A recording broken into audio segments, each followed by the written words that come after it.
அனைவருக்கும் வணக்கம். இன்றைக்கி நம்ம ஸ்ரீ சாய் என்டர்டெயின்மெண்ட்டில் ஒரு முக்கியமான விஷயம் பற்றி பேச போகிறோம்.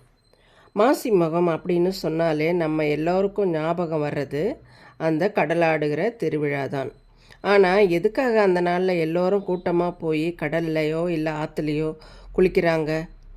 வெறும் பாரம்பரியம் தானா, இல்லை அதுக்கு பின்னாடி வேறு ஏதாச்சும் ரகசியம் இருக்கா? இதை பற்றி தான் இன்றைக்கி நாம் விரிவாக பார்க்க போகிறோம். முதல்ல மாசி மகம்னா என்னன்னு பார்ப்போம். மாசி மாதத்தில் வர மகம் நட்சத்திரம் தான் மாசி மகம். அன்றைக்கி பார்த்திங்கன்னா சூரியன் கும்பராசிலையும் சந்திரன் சிம்ம ராசிலையும் ஒருத்தருக்கு ஒருத்தர் நேருக்கு நேராக இருப்பாங்க. இது ஒரு அபூர்வமான நேரம். நம்ம முன்னோர்கள் என்ன சொல்லியிருக்காங்கன்னா, இந்த நேரத்தில் பூமியில் இருக்கிற தண்ணி எல்லாத்துலேயும் ஒரு தனி சக்தி இருக்குமாம்.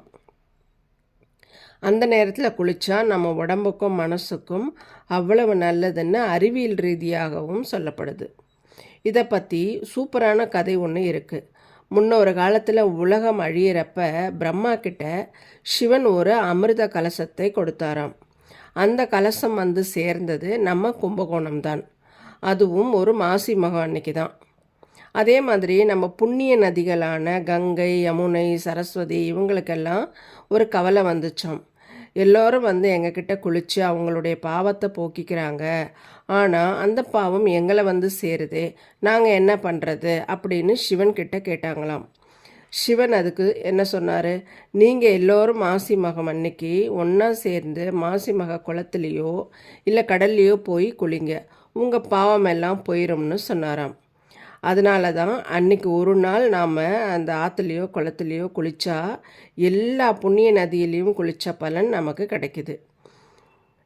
சரி, இதனால் நமக்கு என்ன லாபம்னு கேட்குறீங்களா? பாவம் போயிடும். நாம் தெரிஞ்சோ தெரியாமையோ செஞ்ச சின்ன சின்ன தப்புகள் நம்ம மனசை உறுத்திக்கிட்டே இருக்கும் இல்லையா, அந்த பாரம் குறையும். நம்ம வீட்டு பெரியவங்க, அதாவது தவறிப்போன முன்னோர்களுக்கு அன்றைக்கி தர்ப்பணம் கொடுத்தா அவங்க ரொம்ப சந்தோஷப்பட்டு நம்மளை ஆசீர்வாதிப்பாங்கன்னு ஒரு நம்பிக்கை இருக்குது. அதோட கல்யாண தடையாக இருக்குது, குழந்தை பாக்கியம் இல்லாமல் கஷ்டப்படுறவங்க அன்றைக்கி மனசார வேண்டிக்கிட்டு குளித்தா கண்டிப்பாக ஒரு நல்ல வழி பிறக்கும். அப்படியே இன்னும் சில முக்கியமான விஷயங்களையும் தெரிஞ்சுக்கணும் நண்பர்களே. நாம் வருஷம் மாசி மகம் கொண்டாடுறோம் இல்லைங்களா? அப்போது ஆனால் 12 வருஷத்துக்கு ஒரு முறை வர மாசி மகம் இருக்கே, அது ரொம்ப ரொம்ப விசேஷம். இது தென்னகத்து கும்பமேளான்னு சொல்லுவாங்க. அன்றைக்கி நம்ம ஊரில் இருக்கிற 12 ராசிகளும் 12 புண்ணிய நதிகளும் அந்த கும்பகோணம்